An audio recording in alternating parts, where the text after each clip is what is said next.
Hi friends, మేమైతే ఈరోజు ఒక వాటర్ ఫాల్కి అయితే వెళ్తున్నాం అనమాట. ఆ వాటర్ ఫాల్ ముందు ఉందన్నమాట, మీకు చూపిస్తాము. మా వాళ్ళు అయితే ఇదిగో ముందు వెళ్తున్నారు. దారి అయితే ఈ విధంగా ఉంది. కొత్త దూరం వరకు బండితో రావచ్చు అనమాట, ఏం పర్లేదు. దాదాపు దగ్గరకు అయితే వచ్చేసాము. ఈ యొక్క చిన్న వాగు దాటి వెళ్ళిన తర్వాత వాటర్ కూడా చాలా ప్యూర్గా ఉంది. దగ్గరకు వచ్చేస్తున్నాం ఫ్రెండ్స్. ఇక్కడ ఒక వాటర్ ఫాల్ ఉందని కూడా ఎవరికి తెలియదు. మేమైతే ఫస్ట్ టైం విజిట్ చేస్తున్నాం అనమాట. మీరు కూడా రావచ్చు, ఎప్పుడైనా చూడాలనుకుంటే రావచ్చు అనమాట. ఇక్కడ ఇప్పటి వరకు ఎవరు రాలేదు, మేమైతే వచ్చామన్నమాట ఫస్ట్ టైం. చూడండి ఏ విధంగా అయితే కనిపిస్తుంది, చాలా అద్భుతంగా ఉంది. ఇది మన అల్లూరు జిల్లాలోనే ఉందన్నమాట.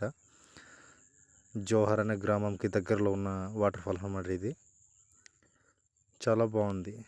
చూస్తుంటే రాయిలు ఒకదాని తర్వాత ఒకటి పేర్చినట్టు చాలా అద్భుతంగా ఉందన్నమాట. చూడండి వేర్లు ఎలా దిగి ఉన్నాయో. ఈ వీడియో నచ్చితే ఒక లైక్ ఇచ్చి నా యొక్క ఛానల్ని సబ్స్క్రైబ్ చేసుకోండి. ఉంటాను, బాయ్ బాయ్.